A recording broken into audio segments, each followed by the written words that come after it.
এই পর্যায়ে বক্তব্য রাখার জন্য আহ্বান জানাচ্ছি জনাব নাসির উদ্দিন শিকদার, সাবেক সাধারণ সম্পাদক, বাংলাদেশ শিক্ষক সমিতি, শরীয়তপুর সদর উপজেলা শাখা।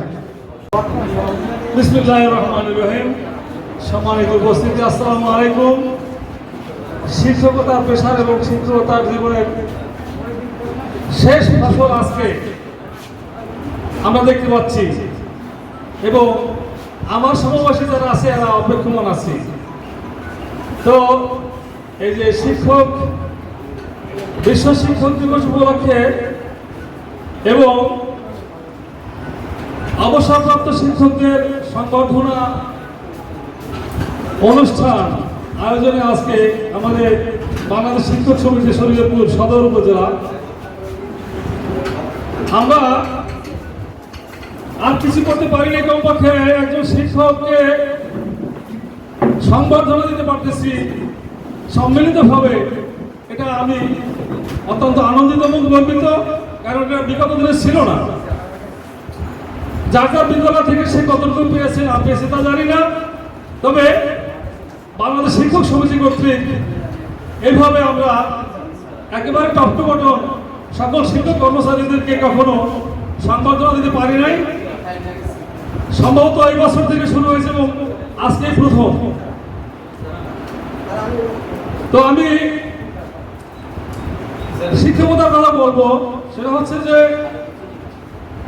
আমাদের মর্যাদা, আমাদের সম্মান, আমাদের সুবিধা অসুবিধা, এই কথাগুলো বলার জন্য, লেখার জন্য, শোনার জন্যই বিশ্ব শিক্ষক দিবস।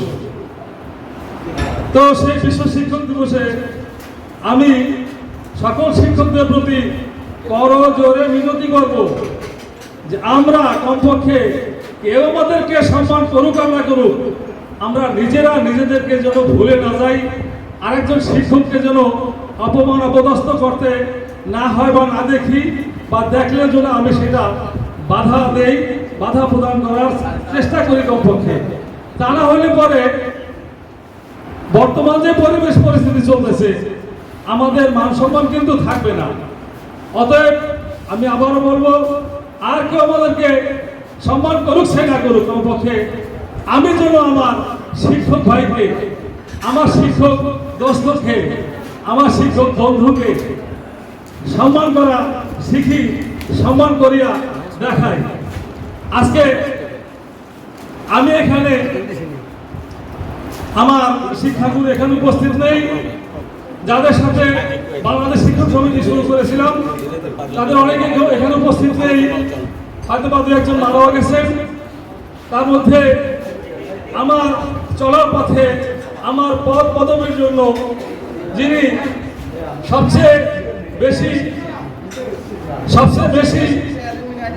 যার দায়িত্ব ছিল এবং পালন করেছেন, সদ্য অবসরপ্রাপ্ত আমার বড় ভাই সমতুল্য জনাব আনোয়ার কামাল, ওনার হাত ধরে আমি সেদিন শিক্ষকতা এসেছিলাম।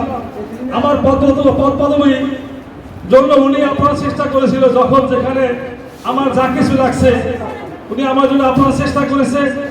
আপনারা জানেন আমি 2022 সালে 9 মাসে একটা মিথ্যা মামলা জড়িত হয়েছিলাম। সেদিন আপনারা সবাই আমার জন্য আপনারা চেষ্টা করেছিলেন, যার নেতৃত্বে ছিলেন আমার বড় ভাই জনাব আনোয়ার কামাল।